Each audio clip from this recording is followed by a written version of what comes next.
नमस्कार बच्चों, स्वागत है आप सभी का एनसीईटी कॉन्सेप्ट के ऑनलाइन लर्निंग प्लेटफॉर्म पर। आई होप कि आप सभी ठीक ठाक होंगे और अपनी मेहनत को आप लोग जारी रख रहे होंगे। ठीक है, चलिए आज के इस वीडियो में हम लोग बात करेंगे कि अगर आपका सपना BA BEd BSc BEd BCom BEd करने का है और वो भी आईआईटी एनआईटी आरआई जैसे टॉप इंस्टीट्यूट से या फिर सेंट्रल यूनिवर्सिटी से अगर आपका सपना आईटीपी कोर्स करने का है, तो आज के इस वीडियो में हम लोग जानने वाले हैं कि 500 के आसपास नंबर कैसे आ सकते हैं। जैसा थंबनेल में आप देख रहे होंगे, अब की बार 500 पार complete planner can I crack, और क्या मुझे टेस्ट सीरीज स्टडी मटेरियल अगर मंथली टारगेट चाहिए तो मुझे क्या करना होगा। तो जिन बच्चों को जो बच्चा कोर्स में जुड़ चुका होगा, ठीक है, एनसीईटी कॉन्सेप्ट को उनको प्रॉपर गाइडेंस मिल रही होंगी, या फिर जिनको पूरी चीजें पता होंगी अच्छे से, वो वीडियो नहीं देखेंगे। यह जो वीडियो है वह नए बच्चों के लिए जो वाकई में चाहते हैं कि हाँ मेरा नंबर 400 के आसपास आए, 450 आए, 500 आए, इस तरह से नंबर चाहते हैं तो क्या क्या उनको करना पड़ेगा। क्योंकि बोर्ड्स एग्जाम भी आपके खत्म होने वाले हैं। यूपी बोर्ड अभी यूपी वाले बच्चों का खत्म होने वाला है, बिहार बोर्ड का खत्म हो चुका है, और अलग अलग स्टेट का भी लगभग एग्जाम जो है वह 12th का खत्म ही होने वाला है। तो बहुत सारे बच्चे अब सोच रहे होंगे कि हाँ मैं 12th के बाद BA BEd BSc BEd BCom BEd करना चाहता हूं। तो चलिए वीडियो में हम लोग आगे बढ़ते हैं। उससे पहले आप सभी को बता दें, अगर चैनल से पहली बार विजिट कर रहे हैं तो बच्चे चैनल को सब्सक्राइब कर लीजिएगा और बेल आइकन को प्रेस कर लीजिएगा। ठीक है, चलिए, और हाँ इसमें एक और अपडेट के बारे में बात करेंगे, आप सभी के लिए बहुत जरूरी है, उसके बारे में हम लोग जानने वाले हैं। चलिए आगे बढ़ेंगे। तो पहली बात पूरी तरह से हम लोग जानेंगे कि न्यू एडमिशन प्रोसेस क्या है, स्टेप बाय स्टेप जानेंगे, एग्जाम से लेकर एडमिशन तक का संपूर्ण जानकारी के बारे में हम लोग बात करने वाले हैं। आगे बढ़ते हैं। तो आप सभी को पता होगा कंपटीशन का लेवल क्या है कि हर साल बढ़ रहा है। 2023 में लगभग 20-22 ऐसे यूनिवर्सिटी से जहां से आप आईटीपी कर सकते थे, यानी वहां पे कंपटीशन काफी हाई था। और वहीं पे क्या हुआ, 2024 में 63 यूनिवर्सिटी क्या हुआ आईटीपी में ऐड हुए, तो थोड़ा कंपटीशन मान लीजिए और ज्यादा बढ़ गया, क्योंकि और बच्चों को पता चलने लगा इसके बारे में कि हाँ अब आईटीपी भी होता है। कुछ बहुत सारे बच्चों को नहीं पता था। अब देखिए 2025 में क्या होने वाला है, बहुत सारे ऐसे यूनिवर्सिटी है जो ऐड होने वाले हैं। अभी 100+ यूनिवर्सिटी आपको देखने को मिलेगा, जहां बिहार से बहुत सारे यूनिवर्सिटी में ऐड होंगे, झारखंड से भी ऐड होने वाले हैं, यूपी हो गया, मध्य प्रदेश हो गया, छत्तीसगढ़ हो गया, यानी हर एक स्टेट से आपको जहां जहां बीएड होते हैं, कुल मिलाकर जहां जहां बैचलर ऑफ एजुकेशन होती है, master of education course available है, वहां पे चीजें आपको देखने को मिलेगी, वहां पे आईटीपी आने वाला है। ठीक है, बहुत सारे यूनिवर्सिटी अपडेट भी दे दी। जैसा आप बात करेंगे लखनऊ विश्वविद्यालय ने, उन्होंने बता दिया हुआ है कि अब हम 4 ईयर वाला आईटीपी बीएड कराने वाले हैं।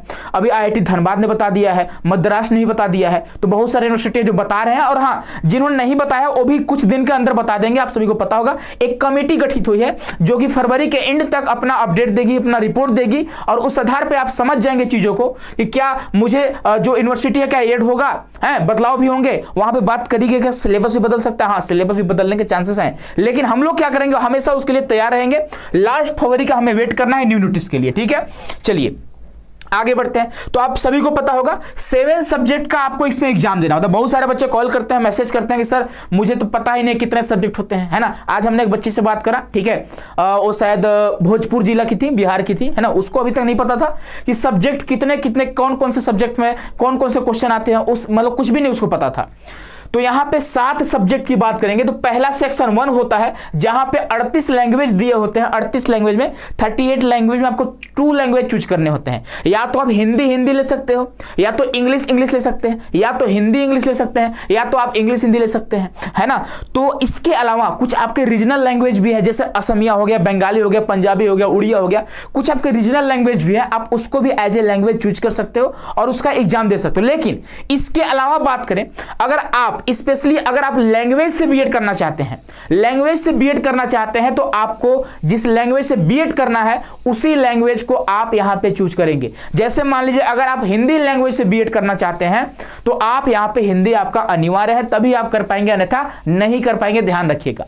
इसके अलावा अगर आप आरआई हो गया, है ना, आरआई और भी सेंट्रल यूनिवर्सिटी हो गए, अगर वहां से बीए बीएड करना चाह रहे हैं तो ध्यान रखिएगा, साइंस वाले बच्चे, आप अगर मान लो हिस्ट्री से करना चाहते हो, ज्योग्राफी से करना चाहते हो, तो डोमेन में आपका फिजिक्स केमिस्ट्री मैथ नहीं होना चाहिए, आर्ट्स वाला ही सब्जेक्ट आपके डोमेन में होने चाहिए।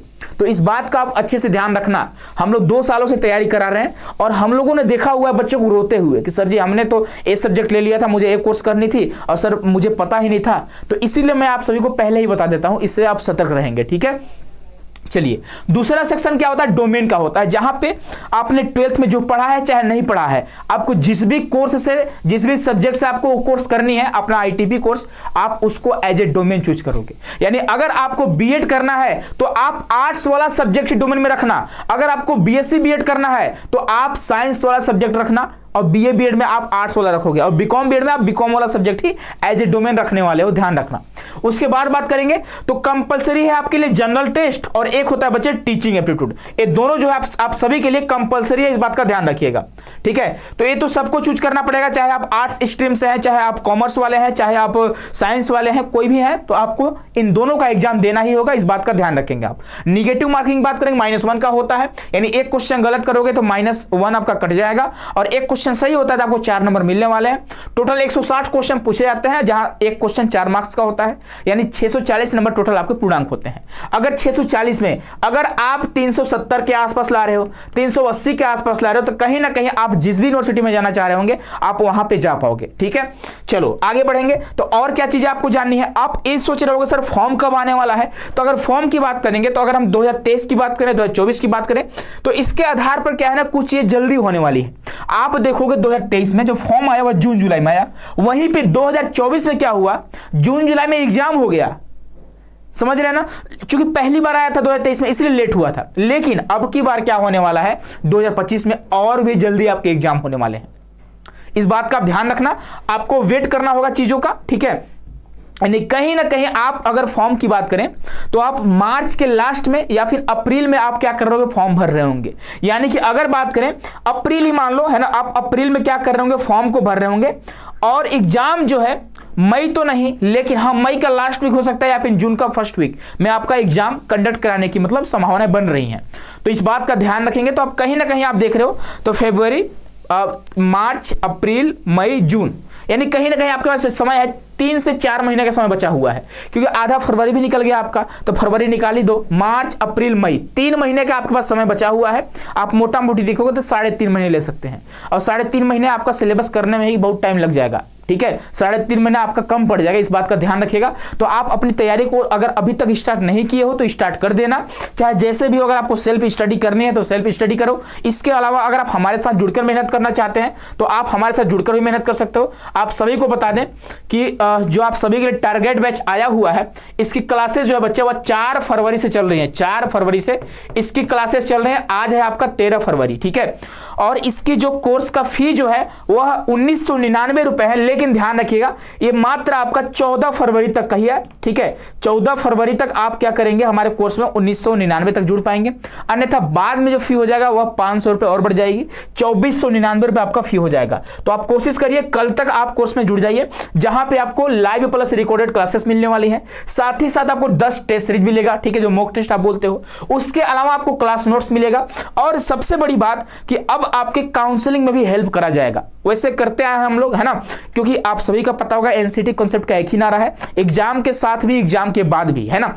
तो मेन दिक्कत बच्चों को तैयारी के समय नहीं आती, मेन दिक्कत जो आती है ना वह आती है काउंसलिंग के समय में। उनको पता ही नहीं चल पाता है कि कौन कौन से ऐसे यूनिवर्सिटी है जो अपना काउंसलिंग स्टार्ट कर चुके हैं, क्योंकि अलग अलग यूनिवर्सिटी अपना अलग अलग पोर्टल लॉन्च करती है, और हर एक यूनिवर्सिटी के पोर्टल पर जाकर हमें रजिस्ट्रेशन करना होता है। या फिर कुछ ऐसे यूनिवर्सिटी होते हैं जो गूगल फॉर्म देते हैं, और गूगल फॉर्म के माध्यम से क्या करना होता है, हमें वहां पर रजिस्ट्रेशन करना होता है, और इस तरह से मुझे एडमिशन मिलता है, ठीक है। बहुत परेशानियां आती है, इसके वजह से बहुत सारे बच्चे वंचित रह जाते हैं, बहुत सारे बच्चे एडमिशन ले भी नहीं पाते हैं क्योंकि उनको जानकारी का अभाव रहता है। तो प्रॉपर आपको गाइडेंस मिलने वाली है, लेकिन ध्यान रखिएगा अगर आप कोर्स में जुड़ते हैं तब, ठीक है। चलिए उसके बाद बात करेंगे तो ये बच्चों का मेम्स है ना, अदर कोचिंग की क्लास, और अगर एनसीटी कॉन्सेप्ट की क्लास करेंगे तो वाव, है ना, तो बच्चों ने भेजा हुआ बनाकर, है ना। चलो आगे बढ़ेंगे। तो ये देखो बच्चे, हम बात करते हैं तो हमारे पिछले साल के सिलेक्टेड बच्चे रहे हैं, इनका इंटरव्यू आपको देखने को मिलेगा। कुछ ही दिन में आपके लिए इंटरव्यू का सीरीज हम लोग स्टार्ट कर रहे हैं, ठीक है, जहां पे आप टॉपर जो है उन लोग का टास्क देख रहे होंगे, यानी कि जो टॉपर से क्या खास बातचीतें हैं, है ना, और या फिर यूनिवर्सिटी, जिस यूनिवर्सिटी में आपके सीनियर पढ़ रहे हैं, यानी 2024 वाले जिस भी बच्चे जो भी बच्चे यूनिवर्सिटी में पढ़ रहे हैं वो पूरा अपनी जर्नी को शेयर करेंगे कि तैयारी के समय उनकी क्या क्या प्रॉब्लम आई थी, है ना, और यूनिवर्सिटी में क्या माहौल है उसके बारे में आप लोग जान रहे होंगे, ठीक है। तो ये हमारे सिलेक्टेड बच्चे रहे हैं जो 2024 में हमारे साथ जुड़कर मेहनत कर रहे थे। तो ये सारे बच्चों की लिस्ट है, 446 नंबर, 425 नंबर, 476 नंबर, तमाम ऐसे बच्चे हैं जिन्होंने 400 पार किया था। और 2024 में हमारा नारा था अब की बार 400 पार, और अब की बार हमारी नारा क्या है, अब की बार 500 पार। और बच्चे 500 पार भी लाएंगे। बहुत सारे बच्चे हैं जिनको मैं पर्सनली जानता हूं जो 500 पार प्लस नंबर लाने वाले हैं, ठीक है। तो ये सारे बच्चे रहे हैं, है ना। तो आप देख सकते हैं बहुत सारे बच्चे, हजारों बच्चों का सिलेक्शन हुआ है जो कहीं ना कहीं एनसीटी कॉन्सेप्ट से, चाहे यूट्यूब का क्लास देखते थे या फिर कोर्स में जुड़े थे या फिर टेस्ट सीरीज से जुड़े थे, है ना। बहुत सारे ऐसे बच्चे हैं। तो इन सारे बच्चों को आप पोस्टर में देख सकते हैं। यहाँ पे हमारे जो टॉपर्स रहे हैं 2024 के सारे बच्चों का फोटो लगा हुआ है, ठीक है। तो अगर आप चाहते हैं, इंटरेस्टेड हैं, कोर्स में जुड़ना चाहते हैं, तो आप सभी का वार्म वेलकम है। अब देखिए कि इसका एडमिशन प्रोसेस क्या है। तो पहली बात क्या होगा कि एनटीए एक एग्जाम कैलेंडर देगी, यानी कि कुछ दिन में आपको क्या होने वाला है, अगर तकरीबन देखें तो फरवरी के लास्ट तक या फिर आप मार्च में देखोगे कि एनटीए अपना एक कैलेंडर जारी करेगा। वहां पे क्या होगा कि उसमें लिखा होगा कि एप्लीकेशन फॉर्म एनसीईटी का कब आने वाला है, ठीक है। जिस डेट को आने वाला होगा उस डेट को क्या होगा, सॉरी उसके बाद क्या होगा, एग्जाम का भी डेट दे देता है, ठीक है। नोटिफाइड सून ऐसे करके आता है, मतलब एग्जाम एग्जैक्ट डेट नहीं देता है क्योंकि डेट तो एग्जाम का बढ़ता रहता है ना। उसके बाद क्या होती है, आप एग्जाम दोगे, पहले आप क्या करोगे, एप्लीकेशन फॉर्म भरोगे, उसके बाद एग्जाम का डेट मिलेगा, एग्जाम दोगे, फिर क्या होगा, आपका रिजल्ट आएगा। अब रिजल्ट आने के बाद सबसे बड़ी समस्या क्या आती है बच्चों का कि सर किस तरह से एडमिशन हमें यूनिवर्सिटी मिलेगा। तो पहली बात कि आपको क्या करना होगा, हर एक यूनिवर्सिटी का एक काउंसलिंग पोर्टल होता है। जैसे मान लीजिए अगर हम एग्जाम्पल लेते हैं तो regional institute of education Bhopal यानी आरआई भोपाल की बात करें तो वो अपना एक पोर्टल जारी करेगा। वो बोलेगा अगर आप चाहते हैं मेरे यहाँ एडमिशन लेना तो एक काम करिए, आप रजिस्ट्रेशन कर दीजिए। उसी तरह हर एक यूनिवर्सिटी यही करता है। या फिर अगर अपना काउंसलिंग पोर्टल नहीं है उनका तो वो क्या करते हैं, गूगल फॉर्म देते हैं। जैसे गौतम बुद्ध यूनिवर्सिटी की बात करेंगे जो नोएडा में है, वो क्या बोलते हैं कि भैया लो गूगल फॉर्म भर दो, अगर इंटरेस्टेड हो भर दो, अपना पूरा डाटा दे दो, पेमेंट वगैरह कुछ करना होता है 250-300 रुपए, कहीं के 1000 रुपए भी करने होते हैं, ठीक है। आप पेमेंट कर दो तो मान जाएंगे कि हाँ एडमिशन लेना चाहते हो आप हमारे यूनिवर्सिटी में, हैं। उनके पास आपका डाटा पहुंच जाएगा और जैसे ही डाटा पहुंचेगा वो डाटा को अच्छे से एनालाइज करेंगे। उसके बाद क्या करते हैं, एक मेरिट लिस्ट जारी करते हैं या फिर एक कट ऑफ जारी करते हैं, ठीक है, कि इतने नंबर तक के बच्चे आइए और काउंसलिंग कराइए, अपना फी पेमेंट करिए, डॉक्यूमेंट वेरिफिकेशन कराइए और अपना सीट लेकर जाइए। यानी सीट इस तरह से आपका अलॉट हो जाता है। तो एडमिशन प्रोसेस काफी सिंपल है, लेकिन बच्चों तक अपडेट नहीं पहुंच पाती है, बच्चों तक नोटिफिकेशन नहीं पहुंच पाती है, जिसकी वजह से बच्चे वंचित रह जाते हैं।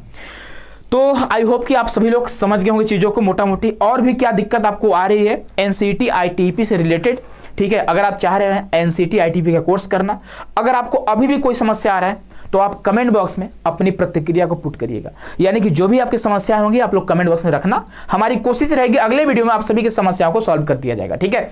मिलते हैं अगले वीडियो में। बहुत बहुत धन्यवाद आप सभी बच्चों को।